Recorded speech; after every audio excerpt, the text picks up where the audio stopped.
মা বাড়িতে অনেকদিন ধরে পাস্তা এনে রেখেছে। মায়ের আবার পাস্তা খুব ভালো লাগে, তাই মায়ের জন্য একটুখানি চিকেন দিয়ে আজ বানিয়েছিলাম হোয়াইট সস পাস্তা। যেহেতু আমি এর মধ্যে চিকেন দিয়েছিলাম, তাই চিকেনটাকে সকালবেলায় আদা রসুন বাটা, লাল লঙ্কার গুঁড়ো, গোলমরিচ আর নুন দিয়ে খুব ভালো করে মাখিয়ে নিয়ে ম্যারিনেট করে রেখে দিয়েছিলাম। লাল লঙ্কার গুঁড়োটা না দিলেও হতো, আমি দিয়ে ফেলেছিলাম। পাস্তাটা আমি সন্ধ্যাবেলায় বানিয়েছিলাম, তো ফ্রাইং প্যানের মধ্যে খুব ভালো করে জল গরম করে নিয়ে ওর মধ্যে পাস্তা দিয়ে দিলাম আর দিয়ে দিলাম একটুখানি নুন।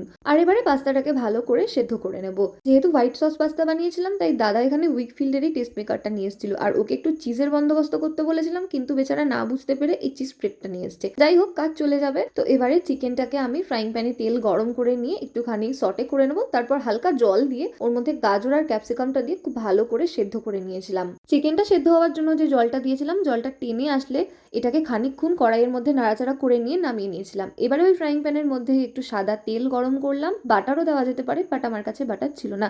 তারপরে টেস্ট মেকারটা দিলাম, কিন্তু যেহেতু ফ্রাইং প্যানটা অতিরিক্ত হিটেড ছিল, গ্যাস কমানো থাকা সত্ত্বেও কেমন ব্রাউন কালারের হয়ে গেছিল। এটা আমি একটু কনফিউজ হয়ে গেছিলাম যে পুড়ে যায়নি তো। তারপর দুধ দেওয়ার পর দেখলাম এটা ঠিকঠাকই রয়েছে। এবারে ওই সেদ্ধ করা চিকেন আর সবজিগুলো দিয়ে দিলাম। সবজি বলতে গাজর আর ক্যাপসিকাম দিয়ে মিক্স করে নিয়ে আমি এর মধ্যে পাস্তা দিয়ে দিলাম আর তারপর এটাকে আবার মিক্স করে নিলাম। দেন লাস্টে একটুখানি ওই যে চিজ স্প্রেডটা ছিল সেটা দিয়েছিলাম।